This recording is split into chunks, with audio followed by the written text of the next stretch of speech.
Et à présent, nos deux infos en images. Première image, celle des employés de l'usine Haïfa Chemical Industry qui ont bloqué ce matin l'autoroute numéro 1 entre Jérusalem et Tel Aviv. Ils protestent contre la décision prise par le gouvernement de transférer l'usine et de son dépôt d'ammoniac de Haïfa dans le sud du pays. Alors Jonathan, ce transfert des industries chimiques de Haïfa, est-ce que c'est indispensable? Alors ces industries, Valérie, constituent le cœur et le poumon économique de l'État d'Israël et sont indispensables à la bonne santé financière du pays, mais elles ne le sont pas pour la population qui vit aux alentours. Il faut savoir que Haïfa est l'une des villes les plus polluées du pays avec Tel Aviv.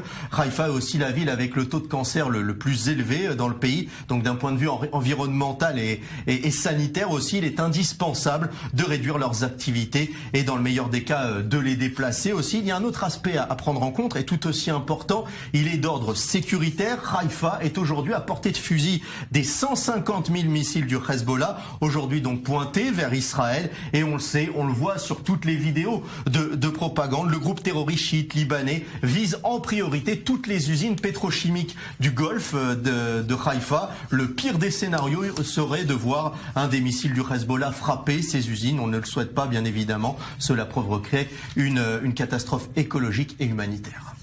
Et deuxième image, celle de Moshe Yaalon, l'ex-ministre de la Défense, qui continue de prendre des distances vis-à-vis de Benyamin Netanyahou. Mais hier, devant la presse, ce n'est pas Netanyahou, mais le président turc Erdogan qui en a pris pour son grade. On l'écoute tout de suite.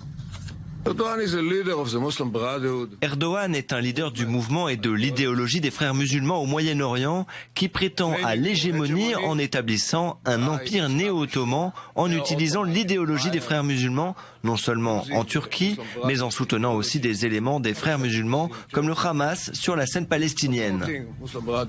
Bon, alors Israël et la Turquie qui ont pourtant normalisé leurs relations après des années de froid. Que cherche Moshe Yaalon, Maurice ? Très difficile à comprendre pourquoi Moshe Yaalon s'en est pris tout d'un coup à Erdogan qui finalement a normalisé après de longues négociations ses relations avec Israël. On se souvient que les deux pays étaient en froid après l'affaire du Mardi Marmara, ce bateau de la flottille pour Gaza qui a été pris d'assaut par l'armée israélienne. Alors pourquoi maintenant Moshe Yaalon s'en prend à Erdogan? Peut-être parce que l'ex-ministre de la Défense qui a décidé de créer son propre parti politique et de défier Benyamin Netanyahou lors des prochaines élections a l'intention de dire que le prix payé pour cette normalisation était beaucoup trop élevé. Je vous rappelle qu'on a payé des milliers de dollars d'indemnités aux militants de la liberté pour Gaza qui ont été blessés au cours de cette opération et qu'Israël a dû donner des excuses formelles, ce qui n'était pas du tout au goût du ministre de la Défense.